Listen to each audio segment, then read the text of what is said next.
All right. Well, your communication style is holding you back, and there's something you can do about it. Today, we'll talk with longtime communication gym member Chris Therrett about how understanding your communication style can help you unleash your success in today's Live at the Gym.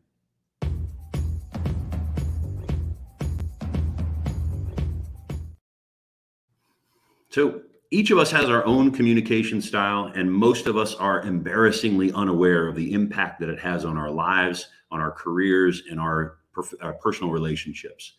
Once you become aware of your own style, you can start to get a little bit better experience with other people, and you can start to recognize the differences and how those differences impact your outcomes, your rapport, the way people react to you, and your understanding of people in general. So what we want to do today is we're going to give you an overview of communication styles, help you to understand some of the basics, and then we'll give you some touch points about how you can practice your communication style. The beauty of communication styles is it's available to any of us at any level in your career or your personal life. And once you learn it, you can grow and expand, and it can have a great impact on your connections and how life progresses for you. It's a pretty powerful tool. So what I want to do is I want to bring on our longtime member, Chris Therrett. Chris is a senior account manager at Appalachia Technologies with 16 years of combined professional experience in the healthcare field, insurance, medical practice management, and technology. Chris is a professional speaker with expertise in HIPAA high tech. I think that's a thing, right, Chris? And he also provides risk assessment consulting and services to healthcare providers, and also a wide array of other technology needs. Chris, welcome. Thank you, Dale. It's great to be here. Yeah, it's great to have you, and great to see you again. So I figured it would be a good way to start maybe with you giving a little bit of background about Appalachian, maybe then jump back to how we got started and what your communication practice has done for you. Oh, sure.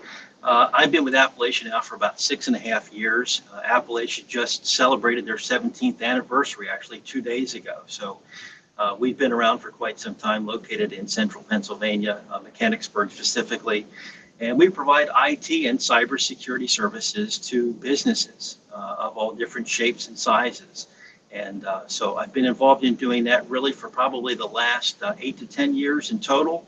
But again, been with Appalachian for about 6.5, and I really enjoy what I do and meeting clients and helping them to better their IT environments and security posture. Yeah, well, and you've grown along with them too, and you've been a big force in helping them grow. So I appreciate that. Yeah, tell us a little bit about your communication journey, if you will, back from when we originally met, and some of the keep it with styles as well. Sure.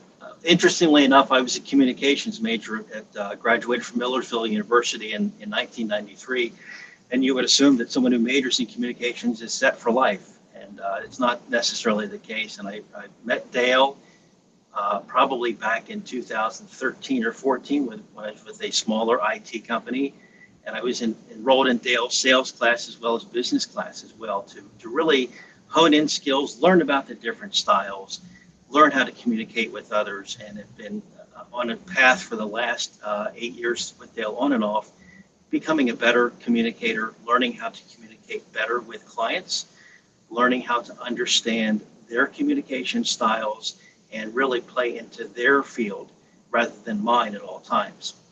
If you can't tell, my normal style is an I, and I'm sure we're going to learn more about that here today, but being able to really kind of turn things around and work with clients in such a way that it's powerful for them as well as myself to really communicate well. And at the end of the day, it really closes more deals. And that's my job in a sales role at Appalachian. Yeah. Well, and you touched on the I, so it's a good intro to go into the 4 styles real quick, give a quick overview, and then we'll talk about some of the attributes and ways that you can adapt to those styles. The D, I, S, and C, the framework for this, and I'm going to go a quick flyby. The framework for this really is about recognizing what you see in front of you. And it's not about being able to label someone a D, an I, an S, or a C, but recognizing that there are some distinct differences between introverts and extroverts, between introverted styles and extroverted styles. So we'll start with the one that you referred to, the I, which is an extroverted, people-oriented style, fast-paced, loves to talk, loves to chat, meet new people, likes to hear themselves talk and think things through that way. So that's the I communication style. The S is a more introverted, people-oriented style, slower paced, little more time to think, a little more time to process, and they're not going to be nearly as outwardly projecting when they communicate. The C style is moving over to the introverted, task-oriented style. Facts are facts, very methodical and consistent, wanting to make sure that what's coming out of their mouth and what they're hearing is factually based. So you don't see a lot of big gestures or a lot of emotional content with the C. And then the D is the extroverted, task-oriented style. We've got to get things done, make things happen, get out of the way, Chris, or help. I'm moving forward and I want to make things happen.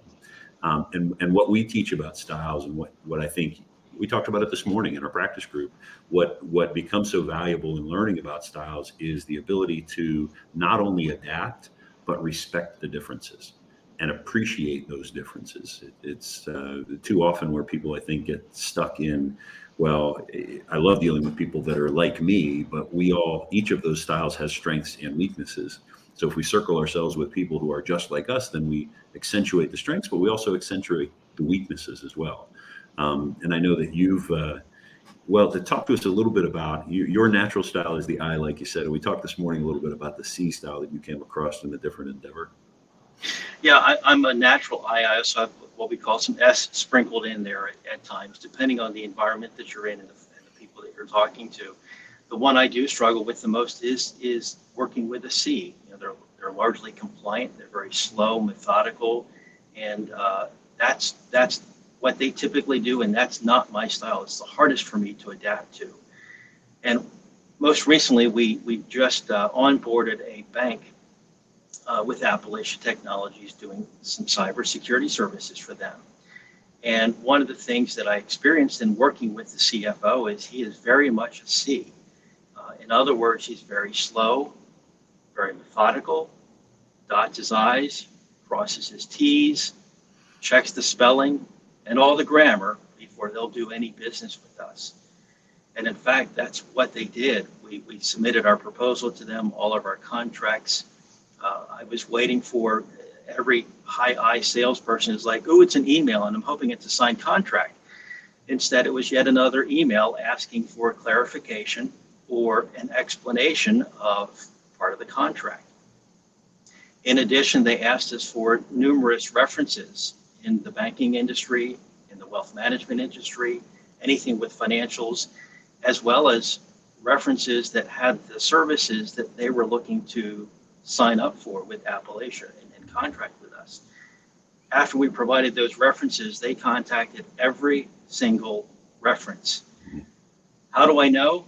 Because those references called me and said, we just heard from a bank. We provided them with information, our experience with Appalachia. Don't worry, Chris, we gave you good reviews, but we wanted to let you know we received the phone call as a reference. And once their due diligence was complete, we actually had a call with the bank. He reviewed with us what feedback he received, and only after all of that was complete did they eventually sign the contract.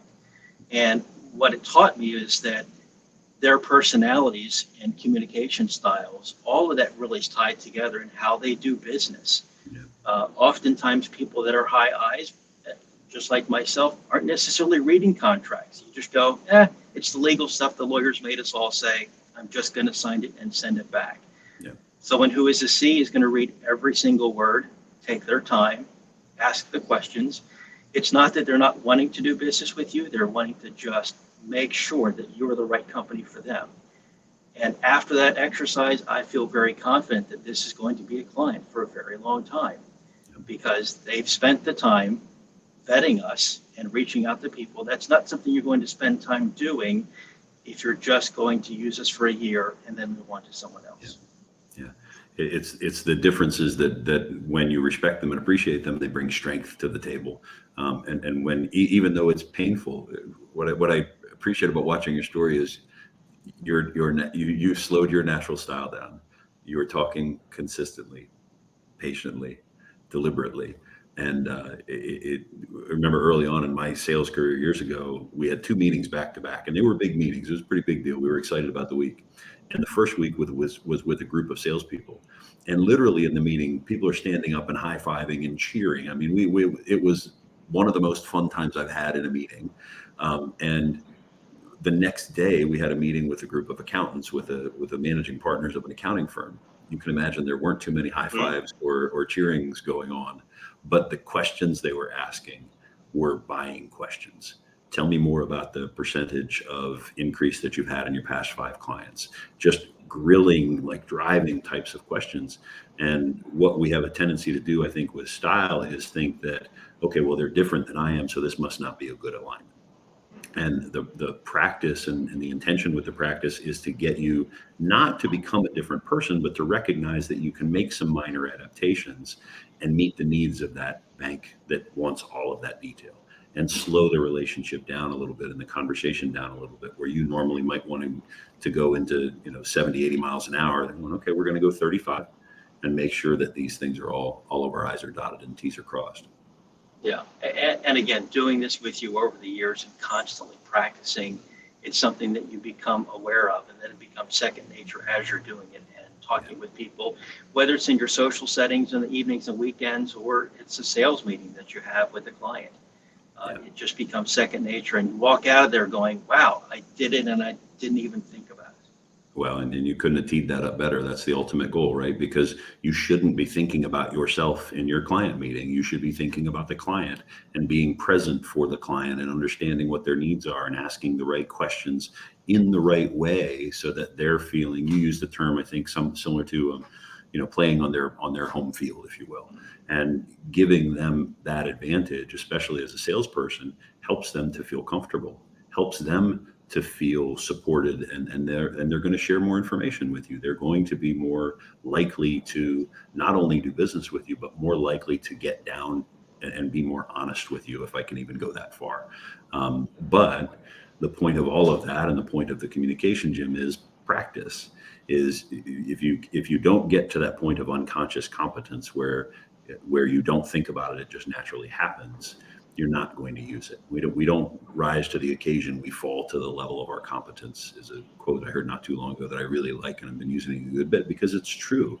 Under pressure situations, we fall back to where we feel comfortable, and that, unless we've built the skills up, we don't have it at the ready at that point. But if we have built the skills up, we're much more competent and able to deal with those situations. Yeah, I agree, and it takes a lot of practice. It's not something that happens overnight. Or in a month. It's something that you really do have to work at, and practicing with others is really key for me. Yeah. Being able to hear others and really intentionally have to think about what style I'm trying to adapt to makes it that much more challenging, but then makes it much more easier in real life when you're trying to work with those folks. Yeah, we try to make you sweat at the communication, Jim, even though you're yes, not. You do. Yes, you do. Good. Any other final thoughts, Chris, on styles or anything that you would want people to know about it? I think it really is a key. It's one of those things, when someone says, what's the secret to really working with a client or some other folks? This is one of those things that it's, in some cases, it's common sense. When you kind of walk through these things and you say, well, I know everyone is not the same. Everyone can think of others that fit into the D or the I or the S or the C, but they never really think, what can I do differently to make the communication more meaningful? I think the assumption is they need to match my style, and that's not, it should be quite the opposite. What can I do to match their style to make this a more meaningful conversation for us, rather than thinking about myself and expecting them to change to mine? So I think it's a great secret, if you will, to have kind of in my back pocket, because I use it all the time. Yeah, good. Well, it's a great tee up for the close. We certainly promote the ongoing practice, and I've been doing this for 20 some years, and I still recognize where my weaknesses, and there's quite a few of them, and opportunities to be.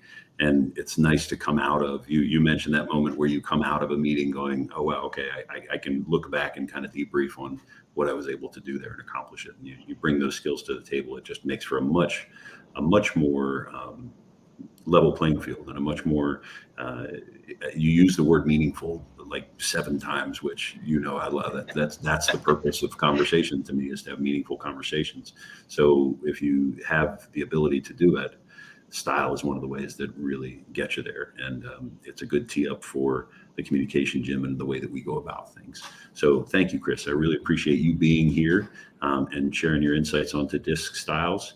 And I want to thank everybody else for joining us at the Communication Gym, on live at the Communication Gym. I want you to go down and grab the playbook page down below. We've got the DISC overview and some specific tools in there that will help you not only recognize different communication styles, but also we've got some practice tips in there that will help you get a little bit better and start to develop some of your skills. So make sure that you grab the playbook down below, comment on this video, and like the page and do all that other good stuff you're supposed to do on social media.